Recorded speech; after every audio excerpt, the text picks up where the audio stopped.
Hi everybody, welcome back. We are now in Lab 4, as you see right here.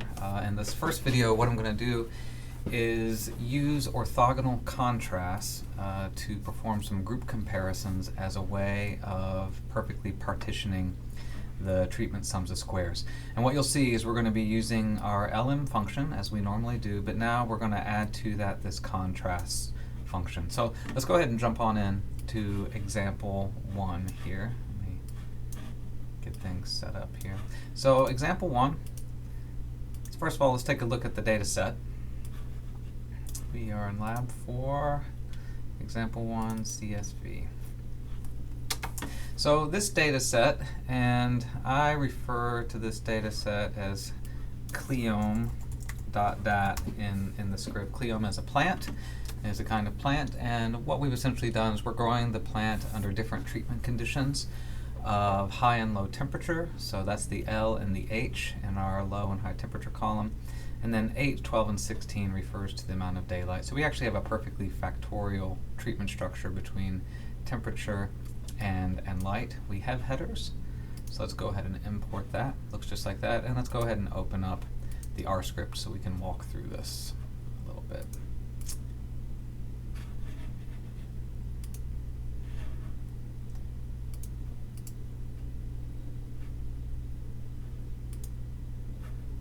Here we are. So we're going to perform class comparisons using orthogonal contrast. Now what you're going to do, we've imported our data, and the first thing you want to do, especially, I mean you always want to do this, you want to check the structure of your data, but when you're going to do orthogonal contrast, it's particularly important that you look at the structure of your data set. Here's the STR data set, and let's ask this question. Now normally what we've looked at before is whether or not it's treating our treatment as a factor versus a number, and that's if it looked at treatment as a number, we would have to assign it factor status. Now what I want you to look at is it knows it's a factor, it has 6 levels, and it has given a certain order to these 6 levels, and usually this is an alphanumeric order. So even if these levels appeared in a different order in the data set, R, in listing the 6 levels, would list them alphanumerically, and this is very, very important when you're setting up orthogonal contrast, because the order that R understands them to be in needs to correspond exactly to the order of the orthogonal, the contrast coefficients that you assign. In this case, H comes before L, high comes before low, and so the H treatments come first, and then after that it's H8, H12, H16, and we need to keep that in mind, and that's part of what I'm referring to here in the annotation of the script, is that we notice from the structure command that R is ordering our treatment levels this way: H8, 12, 16, and then L8, L12, L16.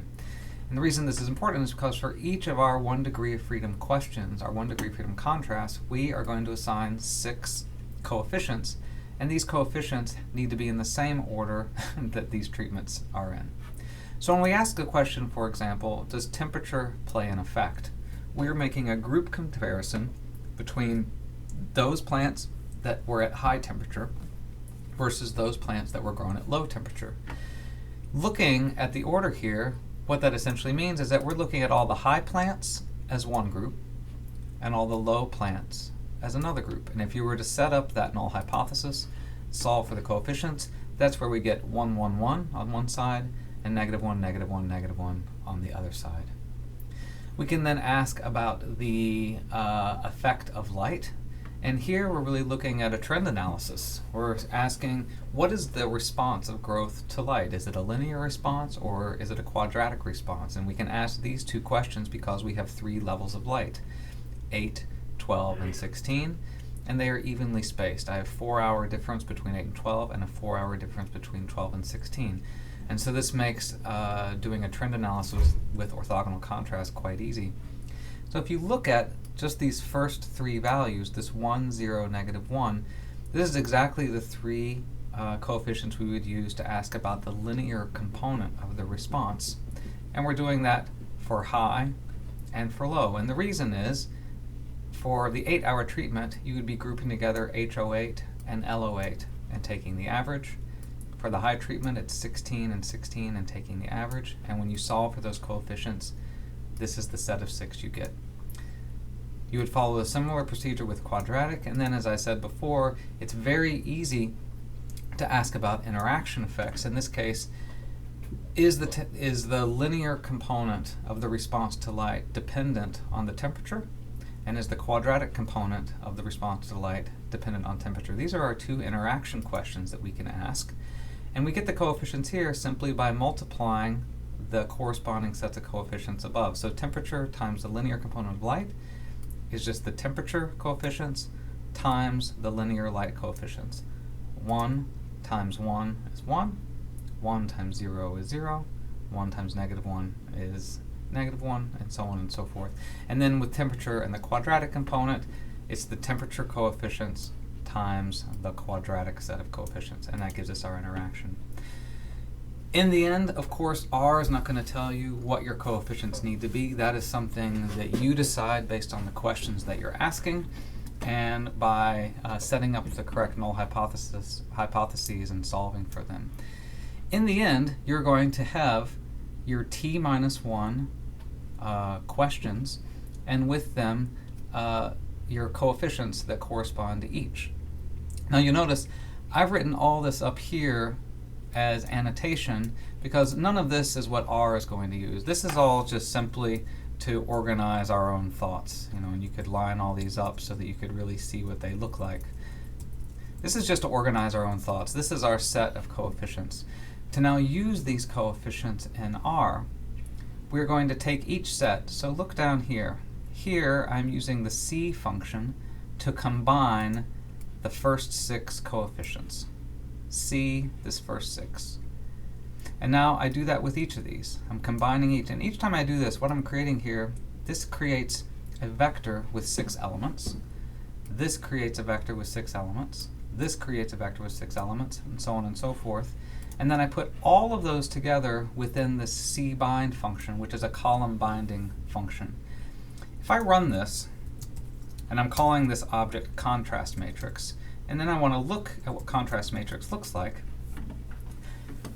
it's doing exactly what you would think. It takes the first 6 coefficients, turns them into a vector, and they become the first column of my matrix.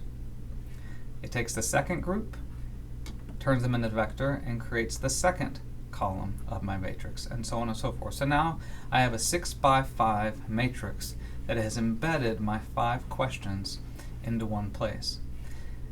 Now what we need to do is to assign these contrast coefficients to the correct variable in the model. And the variable in our model is called treatment. If you go and look at the data set, treatment is the classification name, is the identification for the classification variable in our CRD. So we are going to take that contrast matrix and assign it as contrasts to the correct column in our data set. So this is using a new function. This is using this contrast function within R. We run that. Now let's look at the treatment column. This is now what R understands the treatment column to consist of. It has a bunch of variables.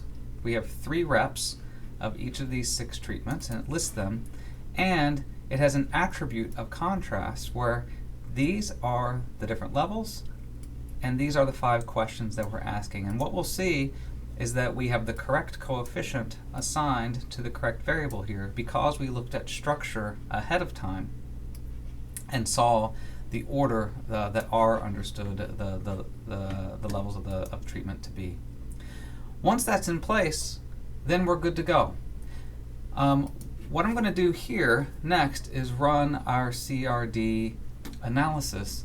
And what you'll notice, what I'm doing a little bit different here, usually I've been using LM, the linear model function. I'm going to use AOV here. AOV is a function within R that works for very simple analyses of variance. And I'm going to run it here just because AOV is going to report all the sums of squares for us. And so just from a pedagogical point of view, it gives us a nice output. I'm going to run this AOV as our model and then ask for a summary. And what you'll see here is I'm asking for a summary of that model object. followed by a comma, where I want to split the summary into a list where the treatments have been broken up into the 5 questions. I have a temperature question, a linear light question, a quadratic light question, an interaction question with temperature and the linear component of light, and an interaction question of temperature and the quadratic component of light. This is a template you would use to properly annotate the output that you're going to see. And what you'll see is that this statement produces this output here that you see below, where this is just an ANOVA table, where the treatment, 5 degrees of freedom, you see on the top line here, and it's followed by these 5 lines where those 5 degrees of freedom have been split into 5 separate questions with sums of squares associated with each. And looking at this, what we can see is we get a lot more insight into what's going on with this experiment than simply the F and P value for treatment, which would just tell us that there's growth differences among the 6 treatments. Here we see that temperature is really what's driving differences in growth. Very, very tiny p-value, very big F value, and by far the lion's share of the sums of squares is associated with the temperature effect. There does seem to be a linear component to the response to light. At the 5% type 1 error rate threshold, we would not reject the null hypothesis here. We would say that there is no significant quadratic component to light, to the response to light.